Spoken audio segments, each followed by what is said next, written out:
itu sempat bikin saya shock juga dan sempat bilang udahlah ini udah nggak bener gitu kan, udah ini bahaya banget gitu. Seru banget, itu seru banget sampai 1 bulan itu bisa sampai 30 banyak grup sekali ya. kayak gitu. Jangan menyerah gitu. Kita itu usaha itu step by step gitu. Jadi semakin kita mengasah kemampuan kita untuk terus nggak menyerah, itu insya Allah. Jadi yang saya pelajari itu 1 tahun itu sudah sudah di tahap itu susah-susahnya. Kedua tahun itu oke, sudah ada progres. Nah, ketiga tahun sampai dengan kelima tahun itu bagian suksesnya. Itu aku ada program kuliah luar negeri. Jadi ngebantu adik-adik kita yang mungkin mau kuliah di luar negeri.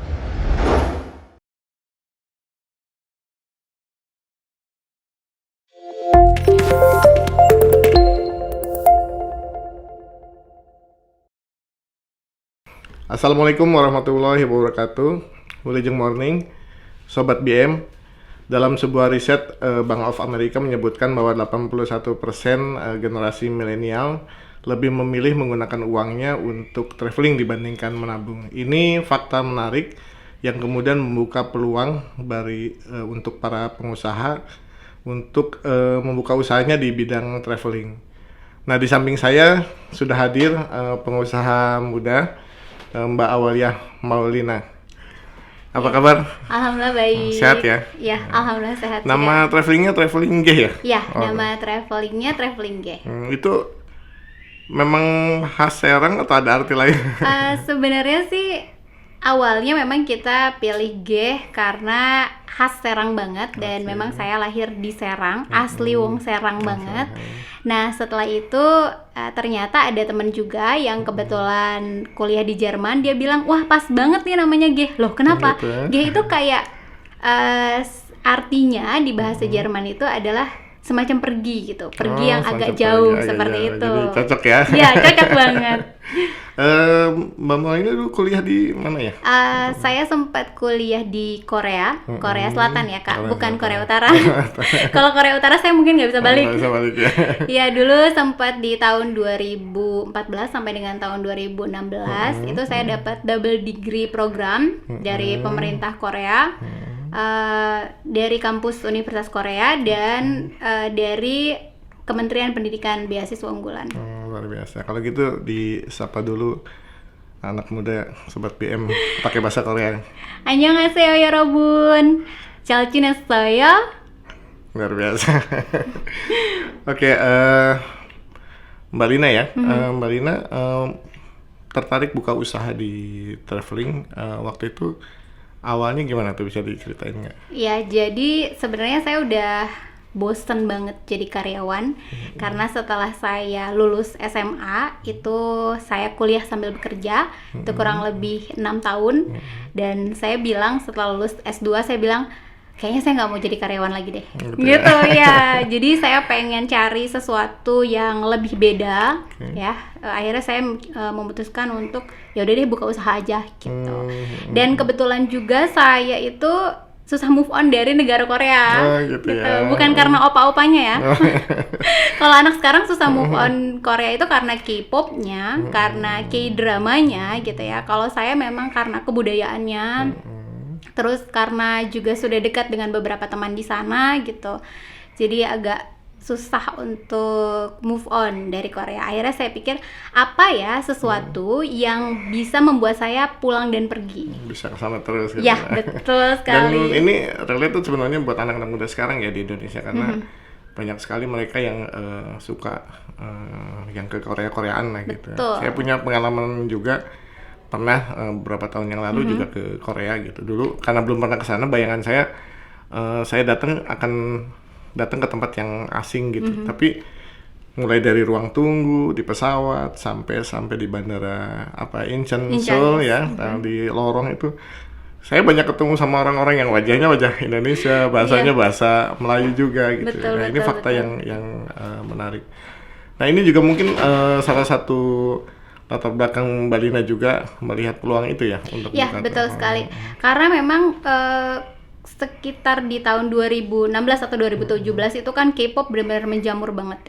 Banyak orang yang ngebela-belain gitu ya, benar-benar sampai nabung uang banyak gitu ya untuk bisa pergi jalan-jalan atau sekedar beli kayak merchandise K-pop seperti itu ya, atau berkunjung ke daerah-daerah yang memang sudah pernah ada syuting drama seperti itu. Jadi melihat peluang itu, saya langsung wah kayaknya oke nih gitu untuk. Tapi awalnya traveling. memang langsung ke travel atau Enggak. coba-coba ada usaha Enggak, apa saya gitu? coba-coba dulu. Awalnya tuh kita karena dulu saya mikir kan gimana caranya ke Korea gratis, minimal pesawat dulu lah, tiket pesawat gitu ya. gitu. Ya, saya coba tuh saya tawarin ke teman-teman karena kita juga ada komunitas di teman-teman pelajar Indonesia namanya Perpika. Itu saya tawarin bagasi saya gitu. Jadi siapa yang mau titip bagasi, harganya 1 kilonya saya dulu jual $10. Jadi kalau berangkat itu ada free bagasinya berapa? Yes. 20 kilo kalau nggak salah atau berapa? 30 kilo. Saya ambil yang 30 kilo. Oke.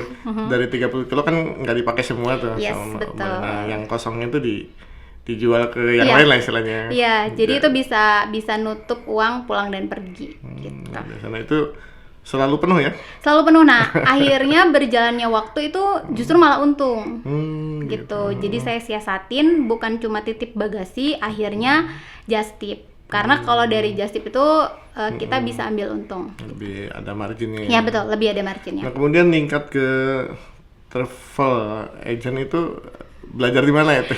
Awalnya sih berat ya kalau diceritain gitu, karena saya juga sempat menjalani sesuatu yang akhirnya mikir udah nggak gitu, ini bahaya gitu, travel ini bahaya banget gitu, karena Korea ini adalah salah satu negara selain Jepang, Korea ini adalah salah satu negara yang menjadi tujuan TKI ilegal gitu, atau pekerja Indonesia yang ingin bekerja di luar dengan cara yang instan. Jadi dikhawatirkan ada penumpang gelap lah istilahnya. Iya, gitu ya. betul sekali gitu. Dan saya sempat ngalamin itu gitu. Gimana tuh? Iya, jadi pertama lancar. Pertama saya belajar itu saya bawa 2 orang dulu.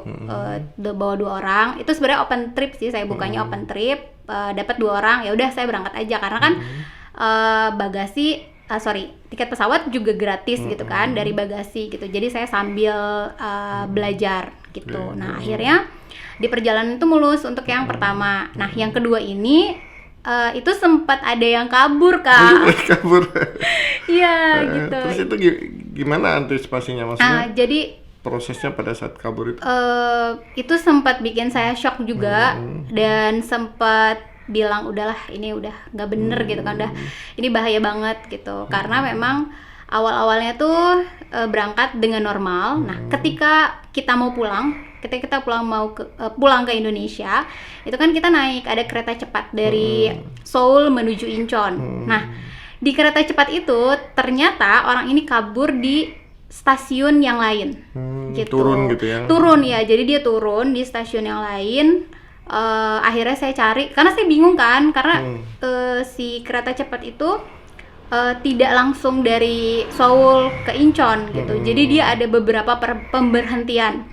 Karena penuh keretanya, jadi saya tidak tahu dia turun di stasiun mana. Begitu.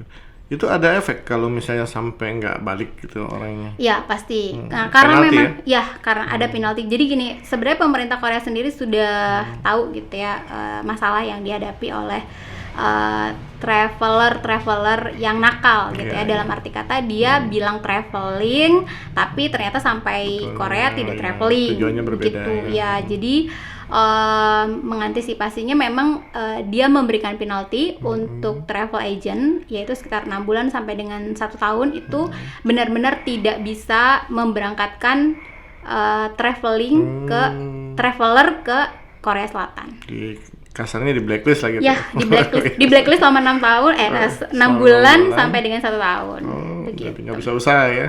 Iya, betul. Sebetulnya yang bikin mereka jadi penumpang gelap itu apa sih? Apa karena memang ada perbedaan visanya untuk orang traveler dengan visa pengunjung biasa gitu maksudnya. Nah, kalau untuk kerja ya maksudnya visa kerja dengan visa traveling. Untuk visa kerja sendiri itu untuk Indonesia dan Korea itu ada namanya program G2G, Government to Government. Yang itu sudah benar-benar dibuat secara bagus kalau menurut saya. Jadi pemerintah Indonesia mengusahakan bagaimana pekerja Indonesia itu mendapatkan upah yang sama seperti pekerja yang ada di Korea gitu. Nah, itulah sebabnya gajinya besar gitu, dan di sana juga sudah dapat asrama, terus juga ada sebagian yang sudah dapat makan siang seperti itu. Jadi istilah katanya uang gajinya bisa utuh ya seperti itu. Memang tidak semua gajinya besar ya, cuma untuk gaji G2G kalau tidak salah itu sekitar 18 sampai dengan 30 jutaan itu satu bulan. Untuk pekerja yang lulusannya itu SMA. Begitu, dan memang syaratnya itu tidak gampang karena mereka harus ada pelatihan bahasa, terus juga mereka harus melalui ujian bahasa, mereka juga ada ujian tes keterampilan gitu, misalnya seperti kelistrikan atau juga pemotongan las ya, kalau istilahnya kayak gitu ya, seperti itu. Baik, Mbak Rina, tapi dari kejadian tadi tentu saja nggak bikin Mbak Rina kapok ya? Iya. Jadi malah terus kepengen bikin travel. Iya, jadi awalnya sih kapok ya, maksudnya di saat kejadian itu awal-awal tuh sempat aduh udah deh gitu, berhenti gitu ya. Cuma ternyata kita ketemu sama beberapa teman yang travel agent juga, terus saling menguatkan gitu ya. Udah, kita kerja sama aja gitu, kamu tidak usah takut gitu, ayo kita bikin grup lagi gitu ya, kita cari lagi orang untuk open trip gitu ya. Ya udah, akhirnya kita memutuskan untuk jalan lagi. Nah, dari jalan lagi itu kita punya banyak saudara akhirnya gitu. Banyak juga teman-teman yang ngedukung. Gitu ya. Persiapan apa aja sih sebetulnya kalau misalnya kita pengen bikin travel agent tuh, sesulit apa gitu yang harus disiapin? Awal-awal, karena kan sekarang seperti tadi kakak bilang bahwa anak milenial, anak generasi Z ini sekarang ini pada udah melek banget sama ini traveling ya. Nah, mereka tuh lebih bisa dibilang traveling itu sudah menjadi kebutuhan sekarang. Nah, kesulitannya atau tantangannya itu yang pertama saingan yang pasti. Saingannya udah banyak dan yang lebih dulu jalan itu udah banyak juga gitu. Nah, kesulitannya itu yang pertama, banyaknya saingan. Yang kedua itu dari persyaratan gitu, persyaratan untuk menjadi travel agent atau bisa dibilang kayak ini ya, badan hukumnya gitu. Jadi kita mau jadikan travel ini apa? CV atau PT. Sementara kalau ke luar negeri kan sudah pasti nilainya besar tuh, jadi udah nggak mungkin CV lagi dong. Betul ya, sekali. Harus PT. Iya, awal juga saya kejebak di situ gitu. Awalnya saya bikin CV, terus ternyata dapet tawaran yang besar dari pemerintah dulu. Akhirnya harus PT, gitu. Harus PT ya. Ya. Selain PT, ada izin-izin juga yang harus misalnya izin organisasi pariwisata. Iya, betul sekali. Jadi kita ada beberapa tahap ya, nggak seperti bidang usaha pada umumnya gitu. Selain tadi juga ada badan hukumnya, kita juga harus mendaftarkan diri kita ke IAITA itu, terus juga ada juga satu surat itu juga yang menyatakan bahwa kita itu berada di bidang pariwisata gitu. Terus jangan lupa juga untuk di-online kan si usaha kita gitu. Sekarang kan sistemnya udah satu pintu, jadi semua nanti kita bisa cek di situ. Ordernya lewat gitu. online ya. Sekarang traveling ini mainnya outbound sama inbound atau?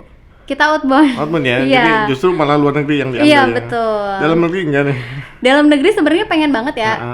Sejak pandemi aku tuh kepikiran banget untuk wah kayaknya dalam negeri nyoba nih gitu. Dulu kenapa nggak mau?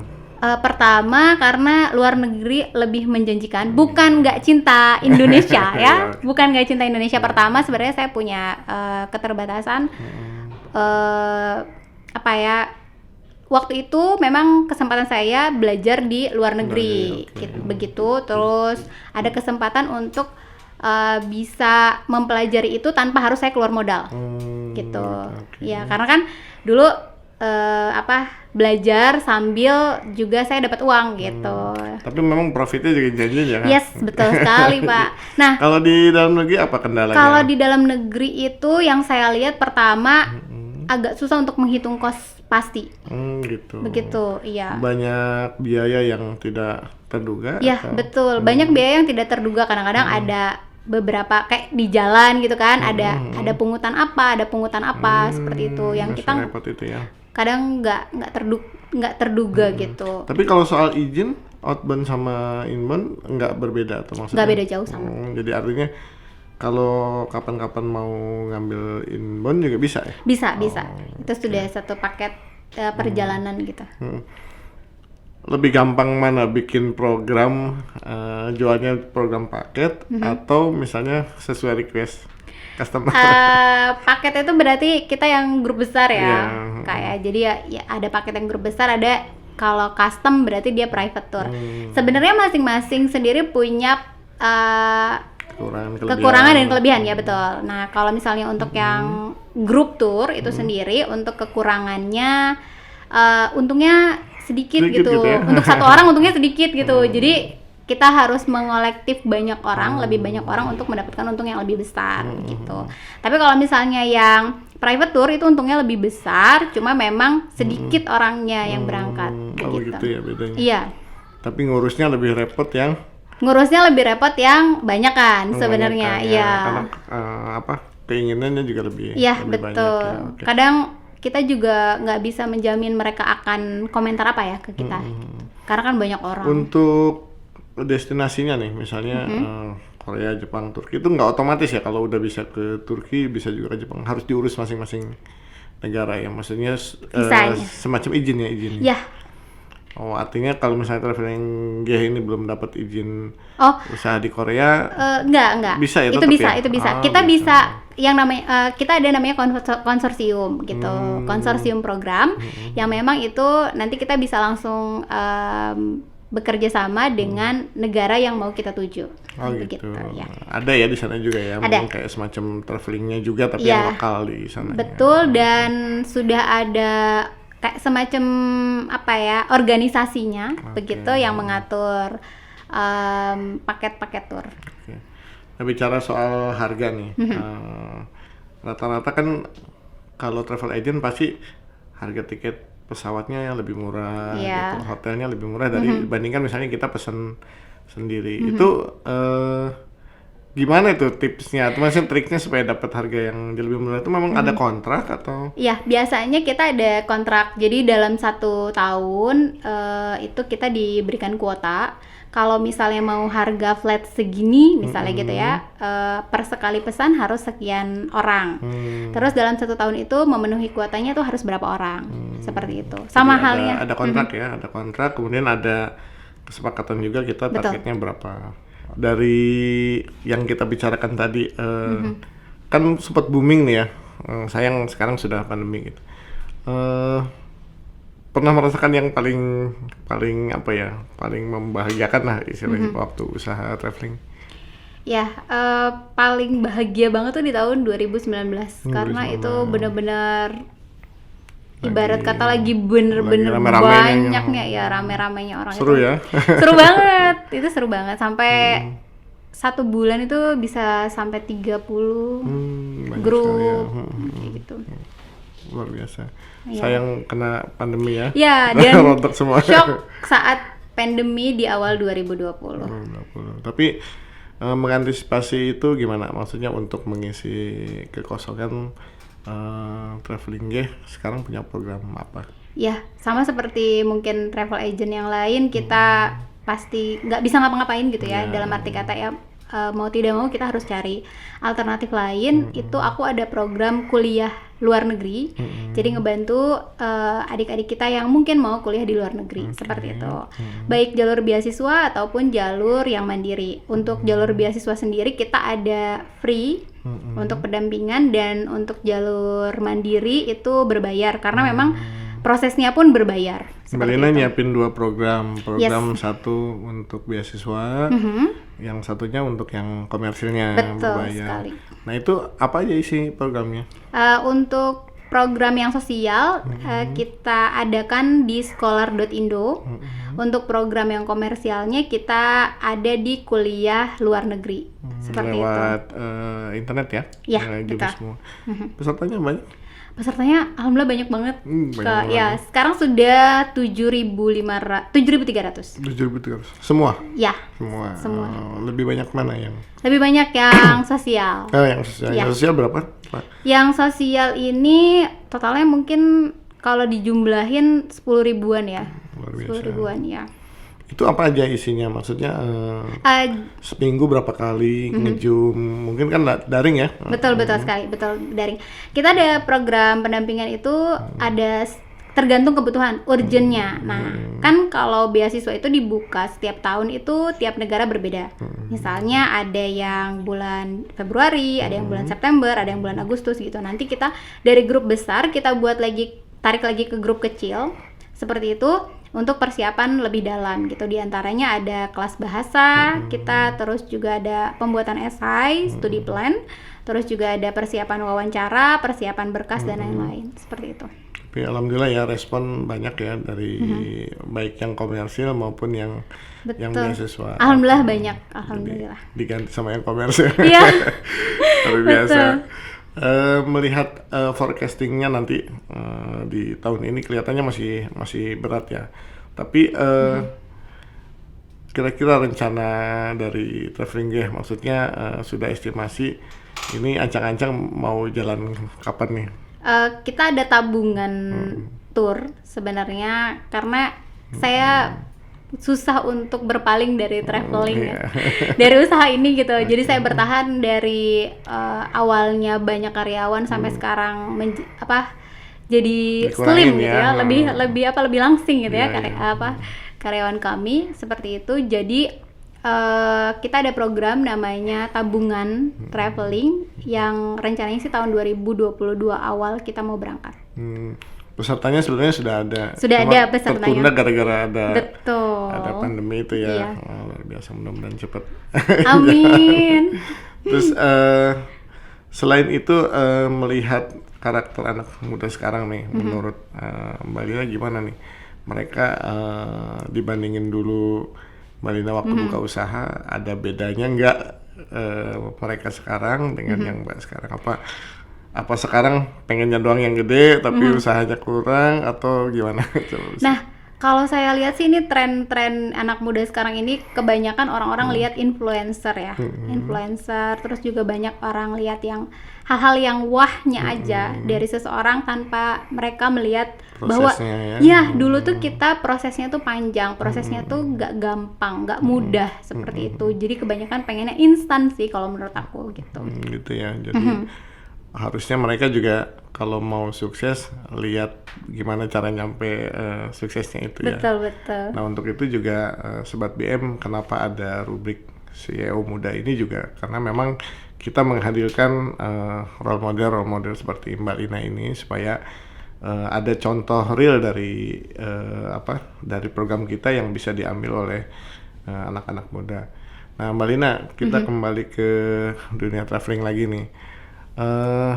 Mbak Lina bisa perkirakan nggak kira-kira nanti ada kesulitan apa setelah pandemi ini selesai, tapi travelingnya masih bisa jalan ya. Kesulitannya pasti orang-orang kan uang udah habis nih Pak. Uang udah habis, terus untuk normal lagi mungkin sekitar 2023 atau 2024 orang booming lagi travel gitu. Jadi masih agak berat ya. Tapi prokes pasti tetap masih jalan. Mungkin ada tambahan-tambahan persyaratan mungkin ya. Ya betul sekali. Nah untuk sekarang ini untuk perjalanan domestik itu kita harus vaksin. Untuk Jawa dan Bali itu kalau kita sudah pernah vaksin 2 kali itu cukup antigen, tapi kalau misalnya kita belum vaksin atau hanya 1 kali vaksin itu harus tetap PCR. Nah, untuk perjalanan luar negeri pun sama, kita harus masih ada PCR. Dan kembali dari luar negeri itu kita ada karantina 8 hari. Itu yang bikin repot ya. Itu yang bikin berat dan Yang lumayan bikin, mahal. Ya, yang bikin traveler jadi males juga. Ya, betul sekali. Gitu ya. Oke, mudah-mudahan ada solusinya dan tapi tetap Amin. tetap optimis ya. Tetap optimis, Betul, harus ya, karena harus tetap hobinya jalan. jalan-jalan. Iya, iya. Harus tetap ada di situ ya. Oke, terakhir Mbak Lina ada pesan dan pesan untuk anak-anak muda, silahkan disampaikan. Ya, buat teman-teman ya, khususnya warga Serang atau juga umumnya di seluruh Indonesia yang pengen usaha, aku saranin untuk jangan menyerah gitu. Kita itu usaha itu step by step gitu. Jadi semakin kita mengasah kemampuan kita untuk terus nggak menyerah, itu insya Allah. Jadi yang saya pelajari itu 1 tahun itu sudah sudah di tahap itu susah-susahnya. Kedua tahun itu oke, sudah ada progres. Nah, ketiga tahun sampai dengan kelima tahun itu bagian suksesnya. Itu menurut saya. Jadi kita jangan di awal-awal udah manja duluan gitu. Jadi harus tetap terus dijalanin. Harus struggle Gitu. ya. Harus struggle. Harus semangat. Oke, luar biasa. Baik Sobat BM, waktu jua yang kemudian harus membatasi perbincangan yang menarik ini. Kata orang, hidup itu seperti perjalanan dari satu persoalan ke persoalan lain. Jadi tidak usah bingung, tidak usah menyerah. Selesaikan aja satu persoalan yang satu ke persoalan yang lain, ke persoalan, karena memang hidup itu perjalanan. Sampai pada katanya pada satu titik nanti tidak ada persoalan lagi, berarti kita sudah selesai perjalanannya dan kita dipanggil pulang. Demikian acara CEO Muda hari ini. Salam berkarya dan berbagi inspirasi.